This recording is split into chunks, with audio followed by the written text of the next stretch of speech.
Hola, muy buenas. Estamos de nuevo en este último módulo en el cual vamos a hacer unas revisiones de casos clínicos correspondiente a los temas ya revisados.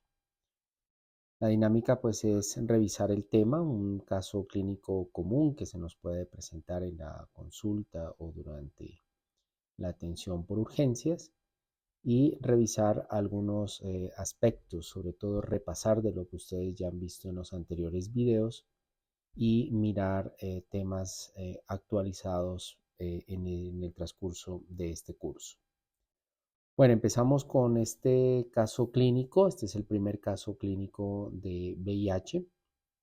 Entonces, se trata de un varón de 29 años de edad que acudió a urgencias por un cuadro de tos con expectoración blanquecina de varias semanas de evolución.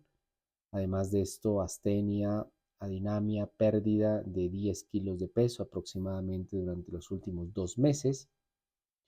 También disnea de moderados esfuerzos. Refería relaciones sexuales con hombres sin medidas de protección de forma habitual. Es fumador de 20 cigarrillos al día. Consumía alcohol los fines de semana e inhalaba marihuana de forma ocasional. No tenía antecedentes de interés ni tomaba tratamiento de forma habitual. A la exploración física, pues mostraba algunas constantes de signos vitales normales, a excepción de una temperatura de 37,2 y unos crépitos finos en ambas bases pulmonares. Su estado general en sí era normal y presentaba una exploración física a nivel del abdomen, a nivel de otros sistemas dentro de lo normal. No tenía adenopatías palpables durante el examen físico. Lo que tenemos son los siguientes exámenes de laboratorio para tener en cuenta: una prueba rápida de tercera generación. Es una prueba de tercera generación, lo distinguimos por estas siglas AB, que significa la detección de anticuerpos para VIH tipo 1 y para VIH tipo 2, la cual fue reactiva. Se hace una segunda el mismo día con una prueba rápida de cuarta generación. Aquí aparte de la detección de anticuerpos, está la detección del antígeno P24, la cual es reactiva. Con estas dos pruebas se confirma la infección por VIH. El hemograma del paciente, una anemia por una hemoglobina baja de 9,4, el resto normal. Y las pruebas iniciales para hepatitis C, el anticuerpo para hepatitis C, también hecho por prueba rápida, es negativo. Y el antígeno de superficie por prueba rápida para hepatitis B es negativo. La prueba treponémica es negativo, el examen de orina normal. El hemograma, como habíamos dicho, anemia, y aparte de esto nos reportan una linfopenia. Una radiografía de tórax que muestra algunos infiltrados intersticiales en las bases. Le realizan una baciloscopia seriada, no se observan bacilo ácido alcohol resistente, y la carga viral sale positiva con más de 345.000 copias por mililitro. Sus linfocitos TSD4 están en 90 células. Muy bien, con ese panorama de este caso clínico, pues típico de un paciente que asiste por síntomas constitucionales y por un síntoma respiratorio bastante llamativo, pues repasemos algunos datos que nos da la cuenta de alto costo, donde aproximadamente en estos reportes hasta enero del año 2022 se identificaron más de 141.787 personas viviendo con VIH en el sistema. De estos, miren que el 54% continúan siendo en una fase avanzada de la enfermedad por VIH, y es el síndrome de desgaste, como lo vemos acá. Ocupa un porcentaje bastante importante dentro de ese 54%. El 15% de ellos, su forma, digamos, de presentación de una enfermedad avanzada por VIH es el síndrome de desgaste. Y en segundo lugar, con un 7%, lo sigue siendo la tuberculosis. Así que si uno quita el síndrome de desgaste como uno de los síntomas definitorios o síntomas y signos definitorios de SIDA, pues nos quedamos que en primer lugar dentro de las causas infecciosas es la tuberculosis. Durante este periodo de año el aumento fue de un 40% de la notificación, más de 12.000 casos nuevos, y las pruebas presuntivas solicitadas fueron por cuadros clínicos compatibles. Nos da una idea de que los pacientes o las personas siguen consultando por eventos avanzados de la infección por VIH.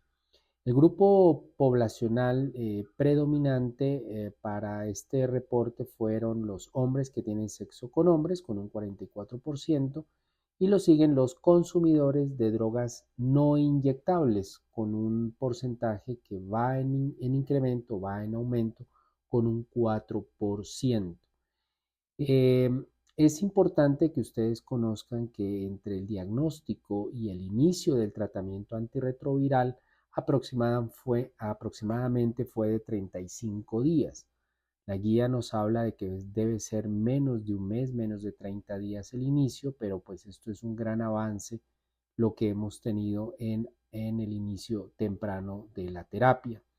La cobertura casi un 90% para tratamiento antirretroviral, y de los que están recibiendo tratamiento antirretroviral solamente se ha alcanzado el 76% de ellos con cargas virales indetectables a más de 6 meses de terapia.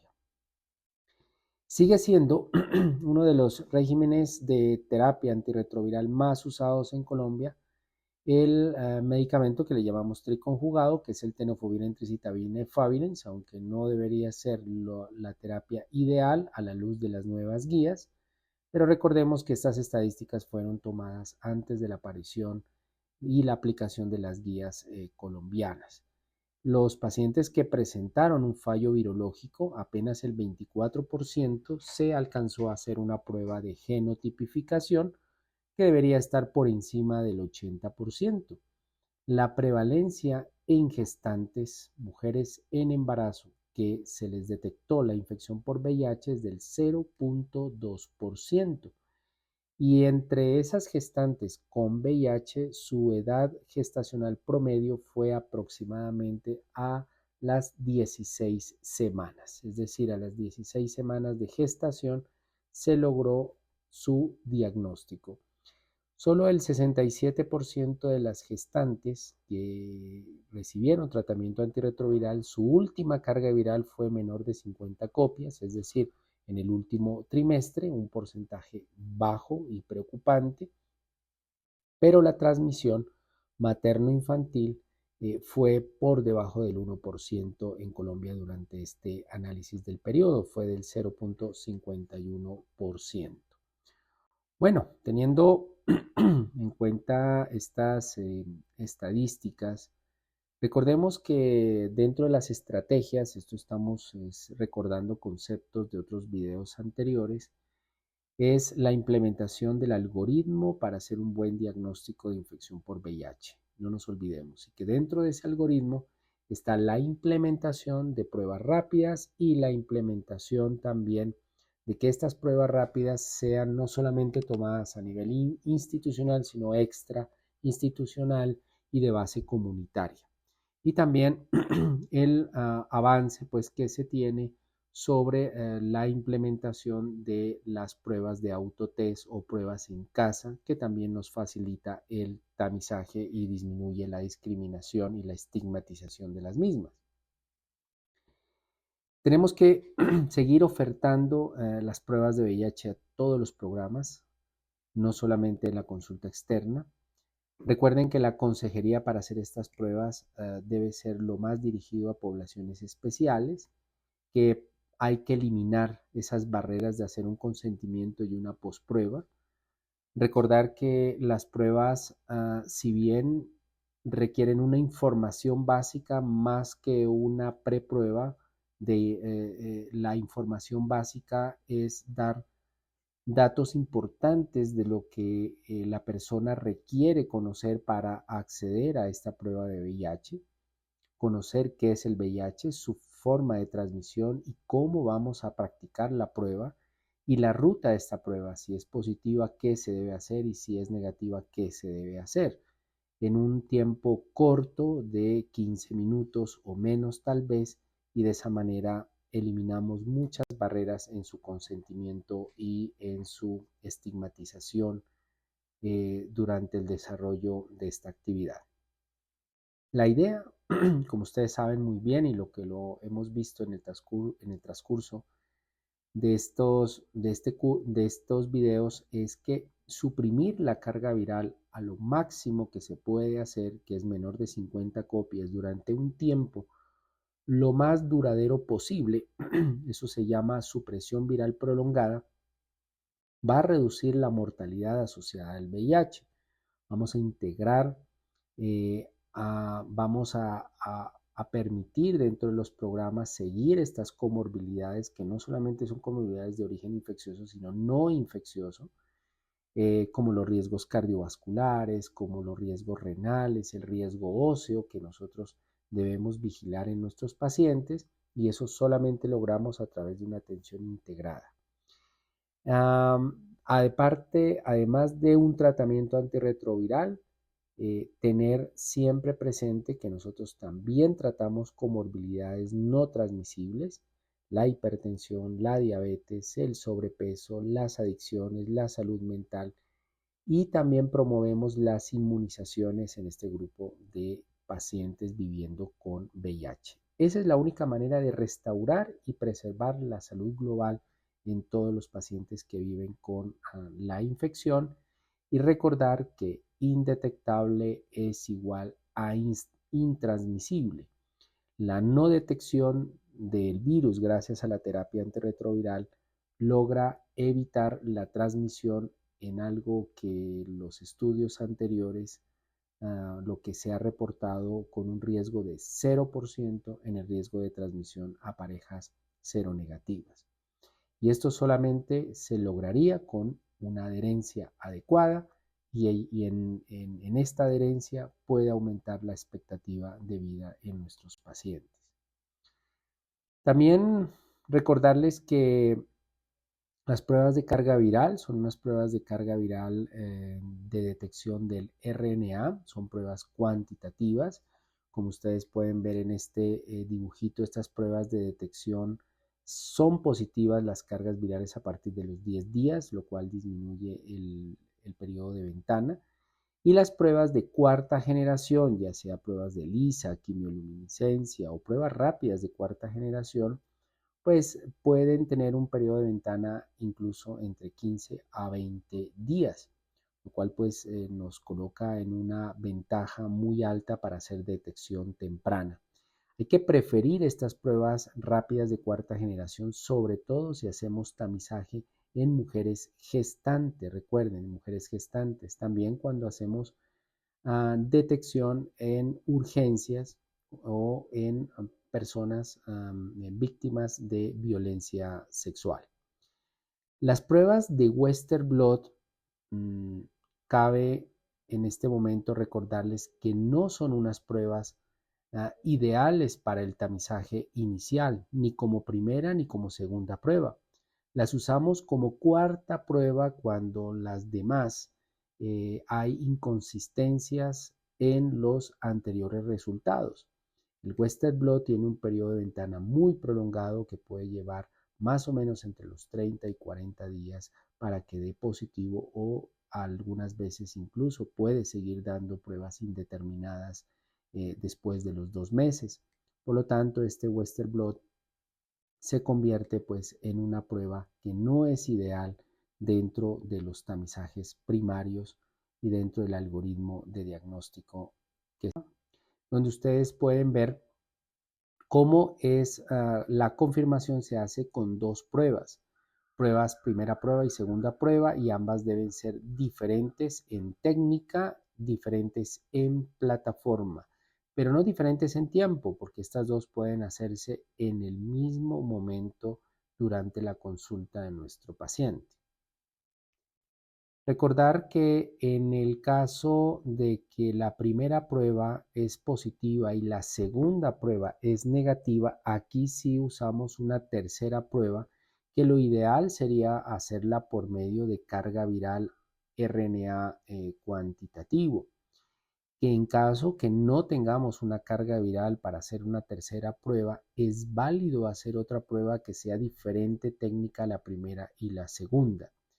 La carga viral positiva es cuando la carga viral es superior al método de detección que nos dice el laboratorio.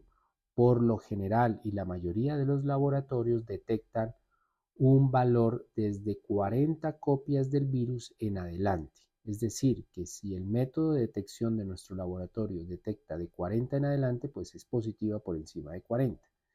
Si hay laboratorios que detectan 20 copias como mínimo, entonces serían 20 o más el método de detección. Y cuando no detecta, cuando está por debajo de estos límites de detección, por debajo de 20 o por debajo de 40 copias, dependiendo, pues en este caso estaríamos descartando la infección por VIH.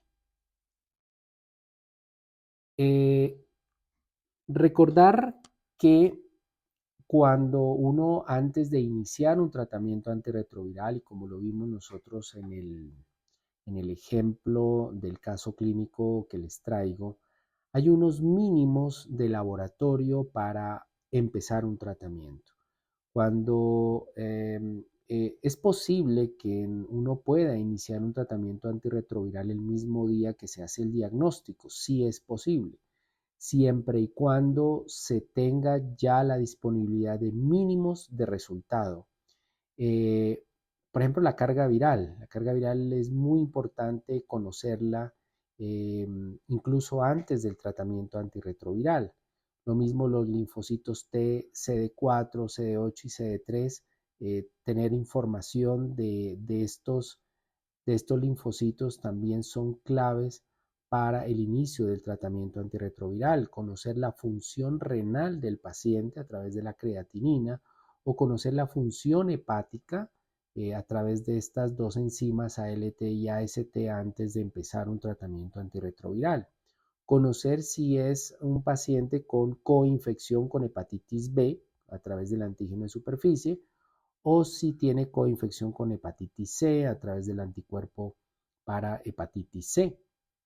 Y obviamente, si todo paciente sintomático respiratorio antes de comenzar el tratamiento, se le debe estudiar siempre tuberculosis activa a través de la toma de la PCR, que puede ser de cualquier modalidad, de GeneXpert, GeneXpert Ultra, Genotype, etcétera, con medio de cultivo líquido y radiografía de tórax para poder descartar si tiene coinfección con tuberculosis, porque en estos casos se debe iniciar primero el antituberculoso y antes de los 15 días de haber iniciado el antituberculoso comenzar ya el tratamiento antirretroviral independiente de los CD4 que se tengan.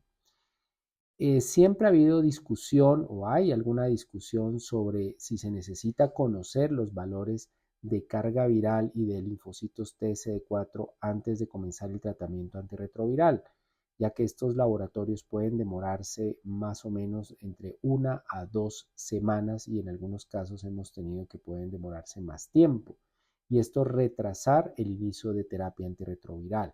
Por lo tanto, cuando hay una urgencia de iniciar el tratamiento antirretroviral, lo que se recomienda es que por lo menos se garantice la toma de las muestras de este par de exámenes y iniciar ese mismo día la terapia antirretroviral y esto aplica sobre todo en pacientes en hospitalización.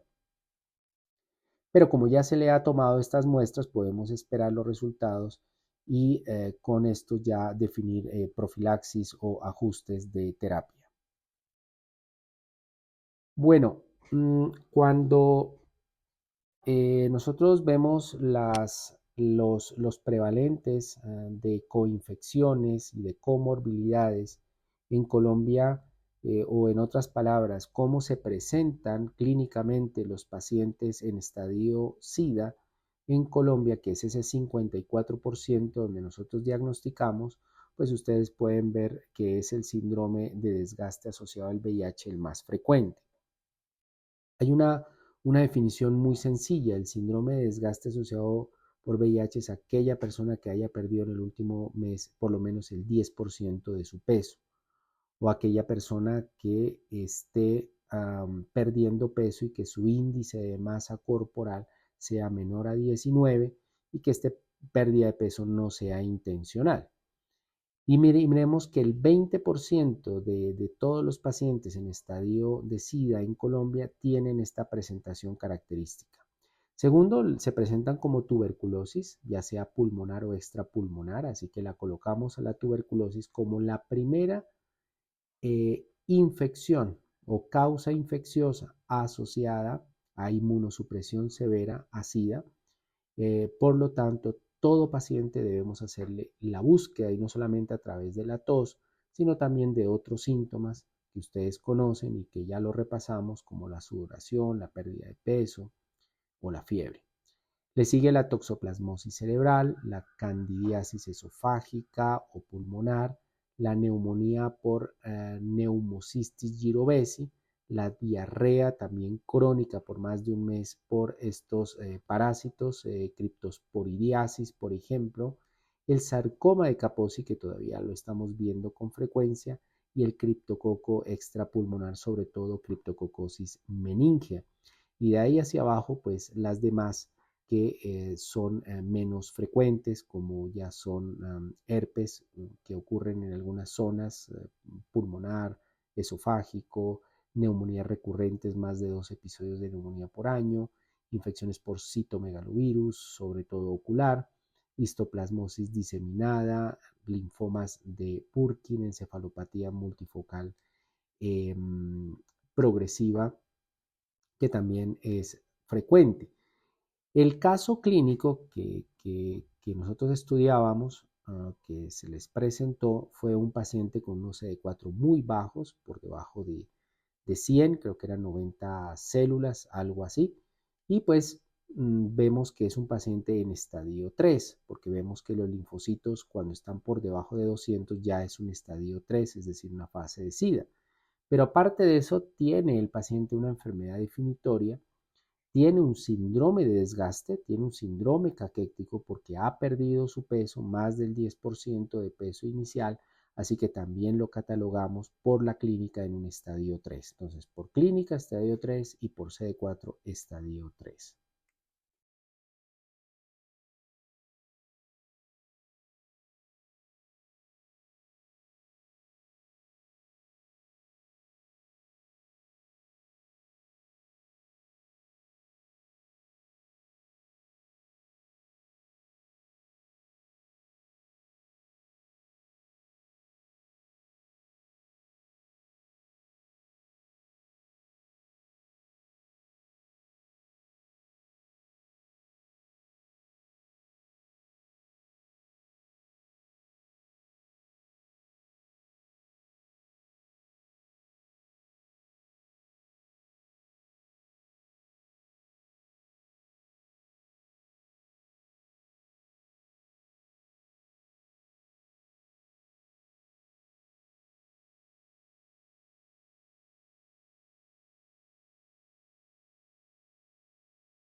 Bueno, aquí tenemos entonces los diferentes esquemas. Estas son las guías tomado de la guía práctica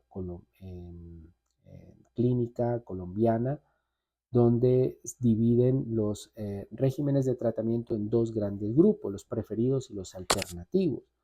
Prácticamente pues se ha retirado en estos preferidos, se ha eliminado las familias de los inhibidores no nucleótidos de la transcriptasa reversa, como era el efavirenz o la nevirapina, y también se ha eliminado los inhibidores de proteasa, conocidos como el atazanavir o como el lopinavir-ritonavir, o incluso como el darunavir-ritonavir, a pesar de que los seguimos usando. Y tenemos estas estrategias. Miren, esto es una terapia Victegravir con tenofovir e tricitabina, que viene en una sola pastilla, en una sola tableta. Tenemos esta opción de dolutegravir con tenofovir en tricitabina. Y tenemos también esta opción de dolutegravir con tenofovir en tricitabina. Aquí tenemos dos diferencias, que el tenofovir viene en dos presentaciones. Esta es la original tenofovir diproxilfumarato y este es el profármaco, que es el tenofovir alafenamida, pues que tiene algunas ventajas sobre la protección que se puede hacer sobre el riñón y sobre el hueso. Y acá tenemos otra combinación que viene en una sola pastilla, que es dolutegravir-abacavilamivudina, y la primera biterapia aprobada en estas guías, que es el uso del dolutegravir con lamivudina.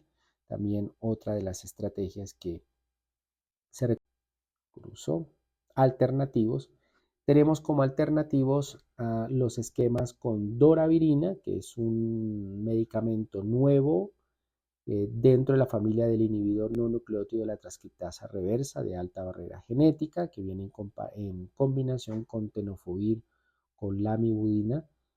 Tenemos doravirina solo con tenofovir en tricitabina. Tenemos la combinación del vitegravir, cobicistat, tenofovir en tricitabina. El raltegravir está como alternativo.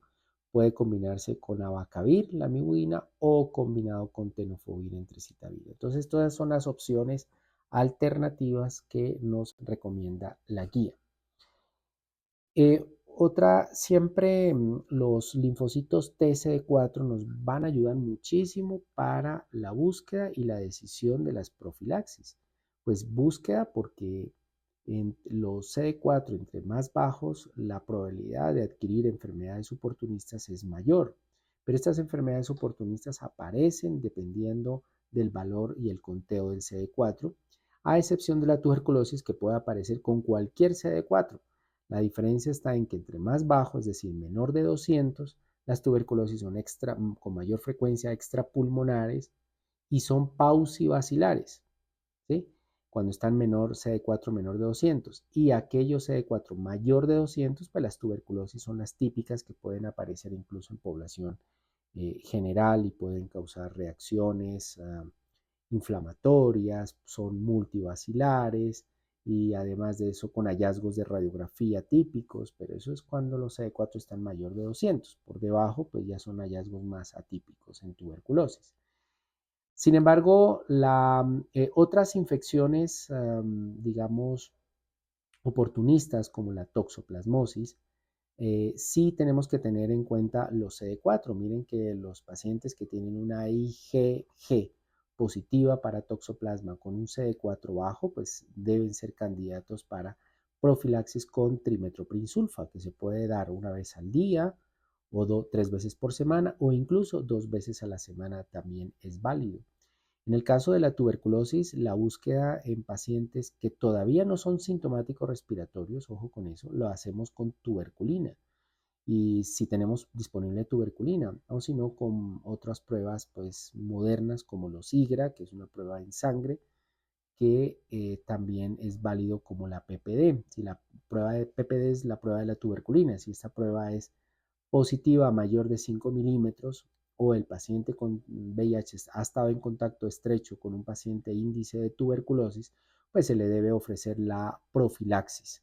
Profilaxis que puede ser isoniazida 6 meses o isoniazida rifapentina una vez a la semana por 12 dosis, que también es bastante usado. Si la PPD es negativa y el paciente tiene CD4 menor a 200, la recomendación es volverla a repetir, ojalá en el primer mes. Ese es el famoso efecto booster, que es volver a repetir la prueba cuando sale negativa. Ojo, que estas búsquedas de tuberculosis es para tuberculosis búsqueda en prevención primaria, es decir, tuberculosis latente. No estamos hablando de tuberculosis activa. La tuberculosis activa se busca a través de pruebas de radiografía, PCR y cultivo. ¿Cómo hacemos la prevención en el caso de neumonía por girovesi? Pues todo paciente con linfocitos TSD4 menor a 200, y lo hacemos también con trimethoprim sulfa todos los días o 3 veces a la semana. Para criptococo neoformas usamos el antígeno en suero para criptococo. Lo recomendamos a toda persona o todo paciente con CD4 menor a 100, ¿sí?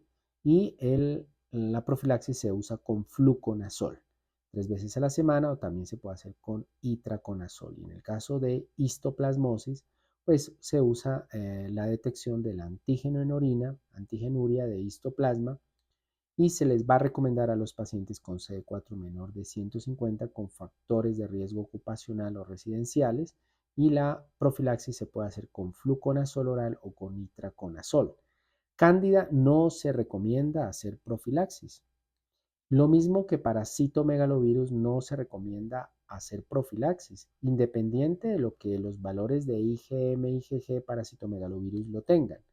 Y en el caso de Mycobacterium avium complex, solamente se va a recomendar usar profilaxis con acitromicina siempre y cuando el paciente tiene unos CD4 muy bajos, menores a 50, y todavía no ha iniciado terapia antirretroviral. Y se puede hacer con acitromicina 1200 una vez a la semana, o 1500 mejor, una vez por semana. Bueno, volvamos a nuestro caso clínico. ¿Qué pasó con nuestro paciente? Bueno, las pruebas que nosotros habíamos mostrado y lo que ustedes pues se imaginaron era que es un paciente con una infección por VIH estadio 3, con una sospecha de una neumocistosis, o sea, se estaba sospechando una neumonía por girovesi, tal vez por esos infiltrados basales intersticiales, así que pues se inició trimethoprim sulfa. Tenía un síndrome caquético, que es por la pérdida de peso, más del 10% de su peso, pero estaba sintomático respiratorio. Si bien se estaba pensando en una neumocistosis por girovesi, pero el diagnóstico de tuberculosis siempre debe permanecer.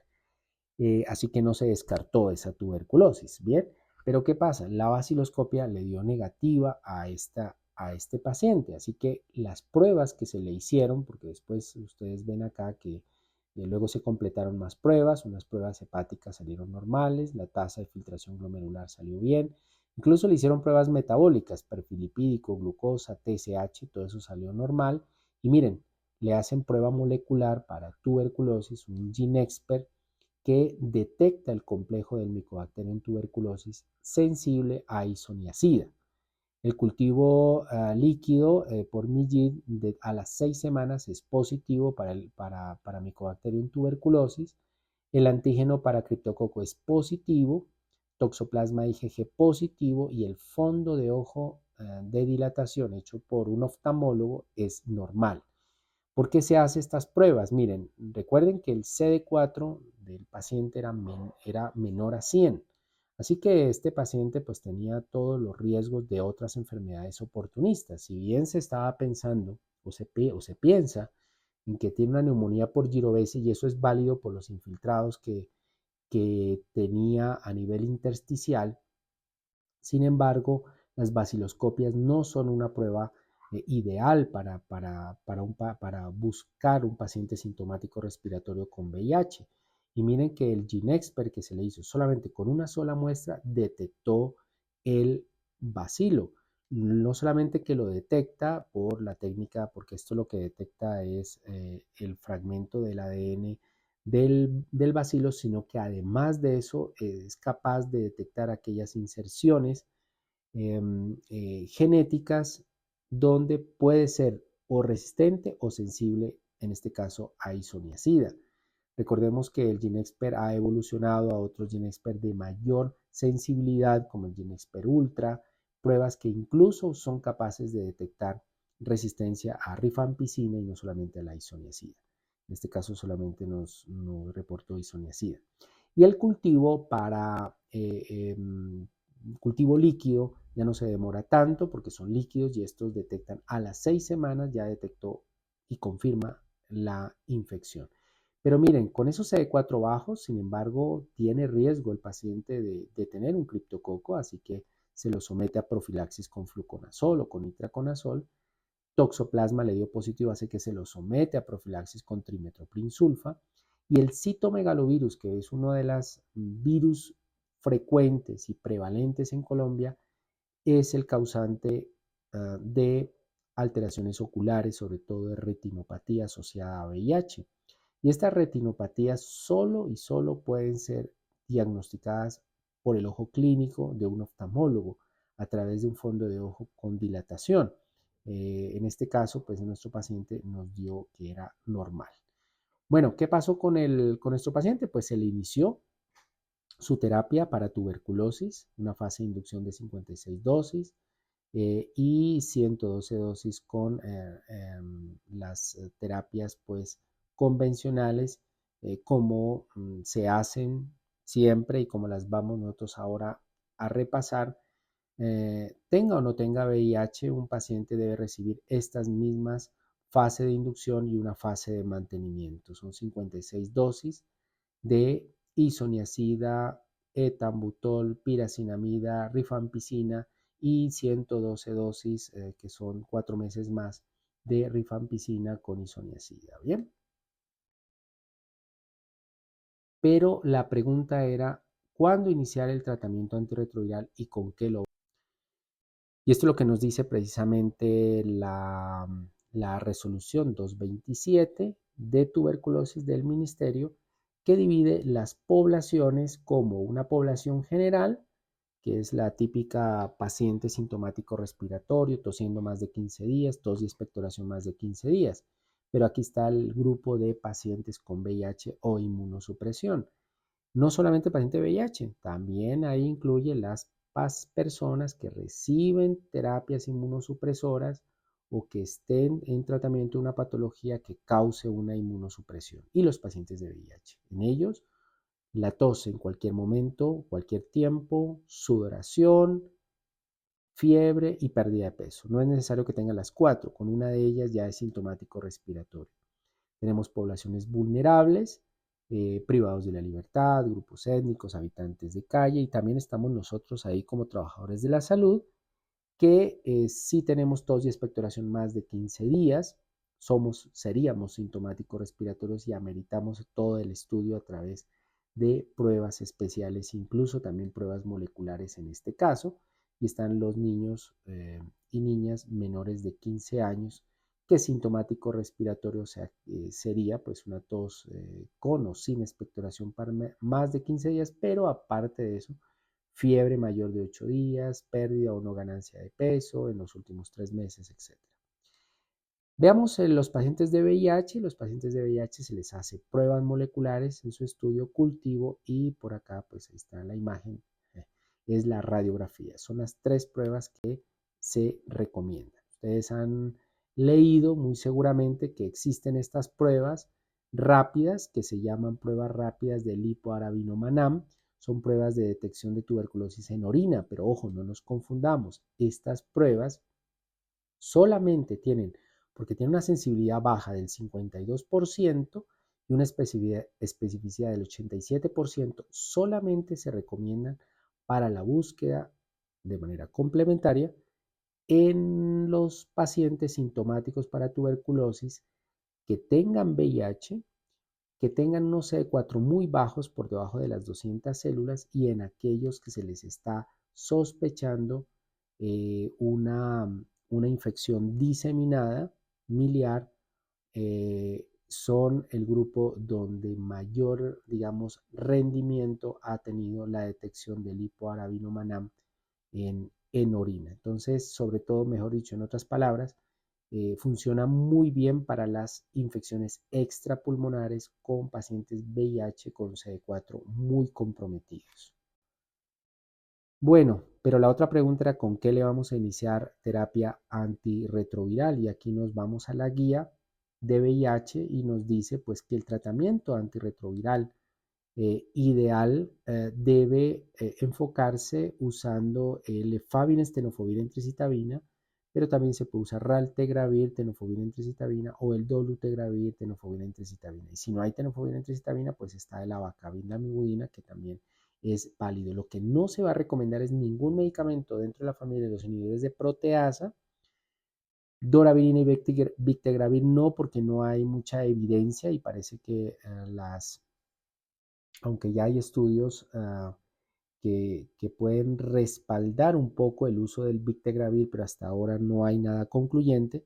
Y nada de lo que tenga ritonavir, ni mucho menos cobicistat, no se puede usar.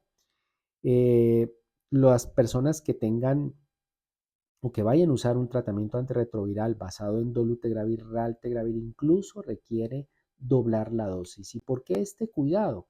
Y precisamente el cuidado está por las interacciones farmacológicas, debido a que la rifampicina, incluso rifapentina, cualquiera de estos dos medicamentos usados en el tratamiento para la tuberculosis, pueden ser inductores del citocromo P450 a nivel hepático, haciendo que este citocromo metabolice mucho más rápido los antirretrovirales, reduciendo la eficacia y la acción del antirretroviral en el tiempo y por lo tanto disminuyendo su eficacia, bueno, y causando incluso problemas tan serios como la resistencia al VIH.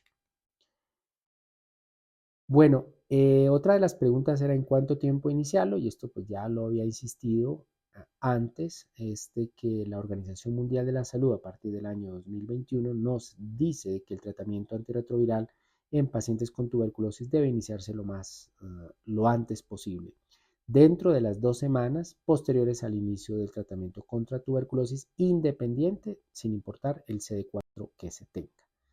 Recordar las excepciones: meningitis por criptococo, meningitis por tuberculosis, donde el tratamiento antirretroviral se debe postergar 4 a 6 semanas. Y esta es de este año, las recomendaciones de la Organización Mundial de la Salud nos vuelven a insistir nuevamente el uso de el tratamiento estándar que se usa, 2 meses de isoniazida, rifampicina, piracinamida y etambutol, seguido de 4 meses de isoniazida, rifampicina. Esto debe ser de administración diaria, ¿sí? Ahora ya no se habla tanto de meses, sino de dosis, ¿no? 56 dosis acá y acá 112 dosis que hay que completarlas.